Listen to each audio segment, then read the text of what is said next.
If you had a decision to make, whether to go the conventional route and do what your parents and the society told you, compared to going an unconventional route and following your passion, what would you choose? A similar question was posed in front of Avyukt. Avyukt's brother got an AIR 13 in the CA final exam, and Avyukt too was once a CA student who appeared for the CA CPT exam and cleared the exam with a distinction, but later realized that CA was not something that he wanted to do. He decided that he wanted to follow his passion and also explore other options. In our college, there was no event that he didn't take part in, and also ended up winning most of the events that he took part in. If you were to talk about all the events that you take part in. Many, bro. Personality. Air Crash, my personal favorite. Then stand-up comedy, improv, event called Jam. Then I got into the Mad Hatch team. Sports, basketball mainly. I used to do athletics till I was in 10th grade. You also passed out with the best outgoing student from the Alumni Association. I feel like he can be classified as an overachiever in some ways. We talk about why he quit CA. We talk about how his family reacted to it, and also talk about how his life has turned out to be so far. Something I've realized very recently, my dad and brother both are like sort of overachievers. Okay. Dad's a high court lawyer, and he's very popular in our community. So when I go to a wedding, he knows all the 500 people there, and everyone's growing up. I've always been asked, don't you want to become like your father?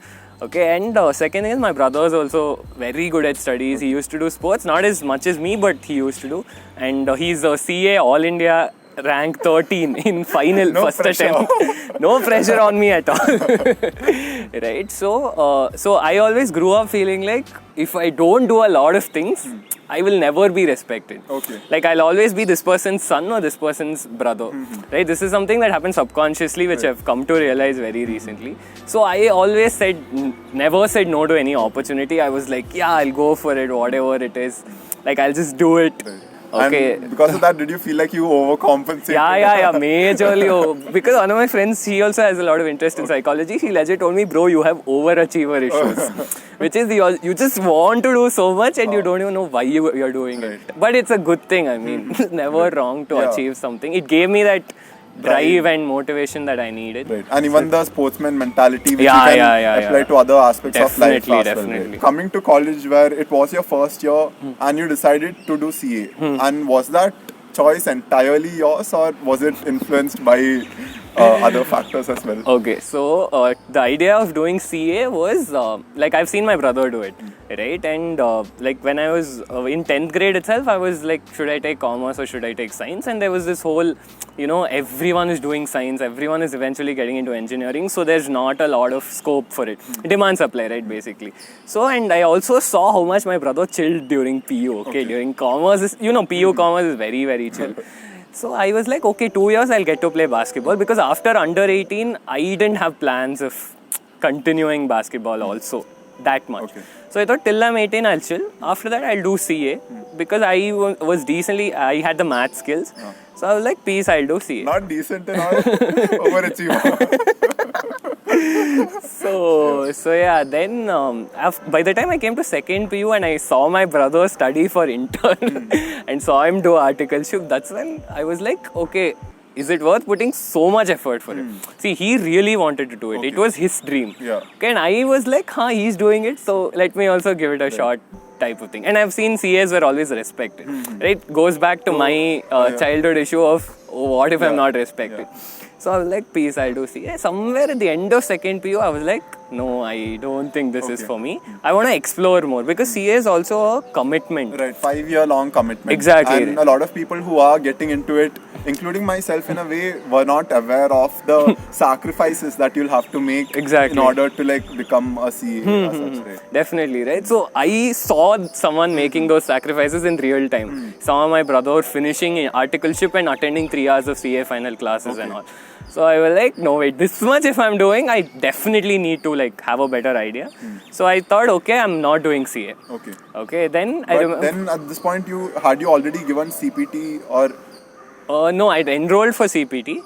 Okay, and after my board exams got over, I told my parents about it. I'm like, I'm not doing CA.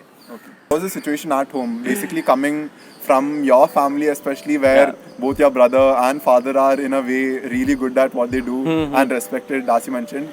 Like, how was that conversation like? So initially it was a question of what I did is I told my mom and I went off to play basketball. Okay, I'm like, I don't want to deal with the immediate aftermath. Okay. I told my brother already, and he said, yeah, knowing you, because he is more of a he doesn't like interacting with people as much as me. He's like, no, you're more of a social guy, so I'm not sure if CA is for you. So my brother was okay with it. He said, fine. He told me this, you do CPT, then you decide. Because if you miss CPT, even if you decide to do it, it'll become foundation. Okay. And it's a bigger paper. Now it's MCQ, you will pass, do it off. And how much did you pass with? I got some 147 or something out of 200. This mountain, what a distinction. But that's the thing, right? Then my dad and all got very like, if you go to college, you'll end up wasting a lot of time. My mom was always like, okay, if he wants to do it, let him do it. Let him do CA after college. Okay. You do CPT, then during college, maybe take one group at a time, do whatever you want. Yeah. But Yeah, it's like your mom was still with that hopes that, okay, you might do Yeah. it after. So as of right now, you can, if you want to enjoy, you enjoy. Yeah, and my mom is very like, okay, if he wants to do something, let's not stop him, and then he'll end up hating us later for it. Yeah. But my dad tried really hard convincing me, and he's a very good lawyer. So it's almost close to impossible to win a debate with him. Okay, but somehow I said, okay, I'll do CPT, I'll do CA with college, but I'll probably start articleship after college. Okay, this I told. My brother knew I was not going to continue with it, but he said, no, suddenly if you tell it's too much of a shock, slowly, little by little, we'll tell them. So yeah, that I think having a brother who's a CA and seeing him go through that process and see what it really is about. It's very fancy to say, yeah, bro, I'll write CA. If it's not one attempt, second attempt, I'll write. But I've seen his friends like fail an attempt, and I've seen how much of a toll it took on them. And it's not, and even to get yourself to study like that, 11 hours a day and all is not a joke. I think one thing that helped me there was I stopped taking pocket money when I was 18. Okay. So whatever, like for petrol, food, whatever I was spending, I did it from like internships, winning cash prizes at fests. Yeah. I became self-sufficient. Like we went to Goa for a fest in second year, and I was able to pay for it myself. Right. Even third year, I paid half my college fees myself. Oh, okay. I wanted to pay the whole thing, but didn't hit the mark. Okay. But because of my internships and all, so because I came to that level, my dad was like, okay, this kid knows what he's doing. I also want to make it very clear that Avyuk didn't just follow his passion. By the end of 3 years in college, he also managed to get placed in a multinational company. This particular company was very hard to get into, but he could pull it off because of the skill set that he had amassed over these 3 years. Right? Exactly. Like you were responsible enough and had that mindset of like wanting to do something, and also in a way I feel like it was proving that, like, see, even if I'm not doing CA, I'm doing whatever. Exactly. Yeah, so that I really feel that overcompensatory mindset kind of kicked in where you wanted to prove your parents. I'm like, no, I will show them that I will become world's best stand-up comedian, which I couldn't have if I did CA. But yeah, I think that driving force was always there for me, and I think it was that combined with the discipline I got from sports. Like, because in sports, like, if it doesn't matter if you're tired, you run 4 rounds, you tell your coach I'm tired, he said I said 5 rounds. Okay. Do I look like I care if you're tired? And like if he says 6 a.m., 6 a.m. Right? So that discipline was always there. So I was always like, it doesn't matter what you feel now. It is supposed to be difficult. It is supposed to feel uncomfortable, but you have to do it. So that mentality from sports combined with this overachiever issues, which I'm working on, guys. I'm working on. But then, like, as of right now, since your parents and family see you in a relatively good spot, did that also like reinforce the whole? Like, I got this. Yeah. Right. And also, the thing is, in school, because I studied for 15 years in one school, right? So I always had that edge over. I always was like, this is my area. But coming to Joseph's, to a completely new place. And the territory was completely different. Yeah, and the culture, and I think this cultural shock everyone experiences. True. And to build myself up from ground zero, I think that is a very... that must have felt good. Yeah. And also like reinforced a lot of like preconceived thoughts you had about yourself. Yeah, you know, you get that confidence boost and you just feel good, right? Yeah, you're like, okay, all this while even though I was doing well in PU school and all, I was like, first opportunity is coming on a plateau because of what I've done in, let's say, 5th grade, 6th grade, 7th grade. But in college, I had to earn everything, right? I went from always heading organizing committee in PU to volunteer in degree. Right. So it's like a sudden shift, right? To work my way up from there, I think that's given me the confidence that I can do it. Right, true. I'll figure my way out. Yeah, and for somebody who is watching, who let's just say is a CA student, Okay. and also is very passionate and has a lot of skills and talents. In that sense, in just taking your personal example, do you think you could have managed like it all? See, I couldn't have done like CA foundation now, next year, inter, first attempt. That though definitely wouldn't have happened. Maybe if I had cut down on some of these activities, because see bro, like honestly, second year and all, I used to stay in college till 10 when Dhwani was coming up. Okay. I used to stay back till 9th for an entire month. So I was always involved in something, okay, and I was always doing something. And Joseph's just has so many opportunities.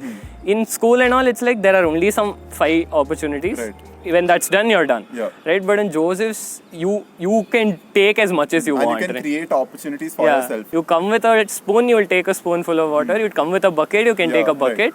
You want to build a pipeline and take it also, you can. The ocean will always be there. Okay. Right? So I feel Joseph's is like that when it comes to opportunities. So I might not have been able to do some of the things that I did, but again, if I wanted to do CA, that is. Yeah, true. Right? True. Yeah. I came to a point where I realized, okay, so this is this is not what I want to do. This is what I want to do. So this is what I'm going to do. Because you might be good at something and not enjoy it.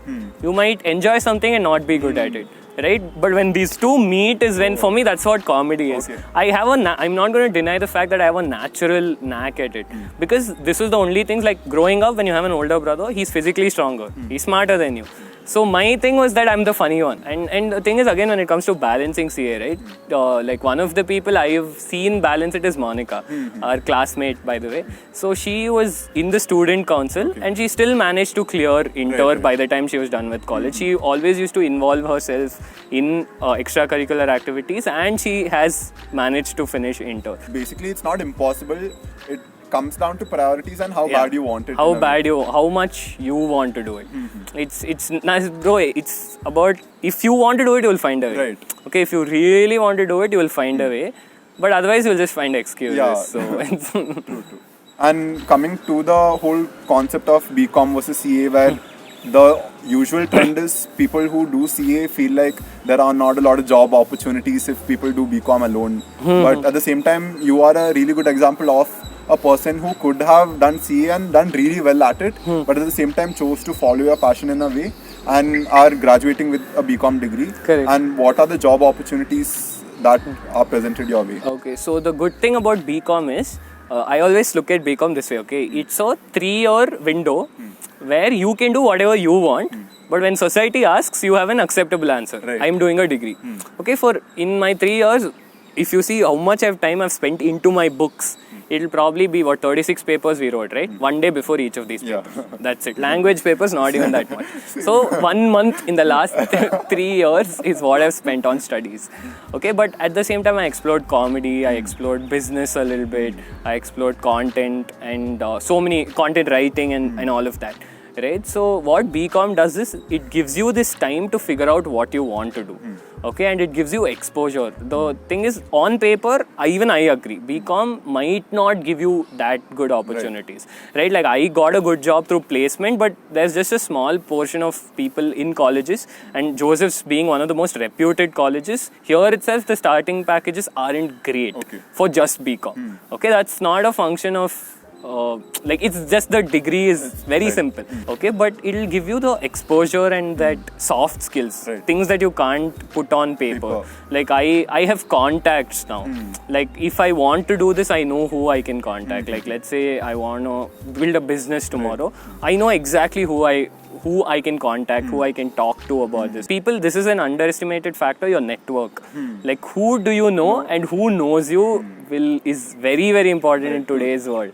Right? So those are the things we can't measure. Yeah. And because of it can get uncomfortable, and also just from a parent's perspective, like they can't measure and tell you saying that Avyuk knows this guy, so he might end up doing well. Okay. So, and the problem with our parents, what most people don't realize, the reason they get angry with their parents for the way they look at career is because they don't understand where they come from, right? So before 91, India's economy was shit.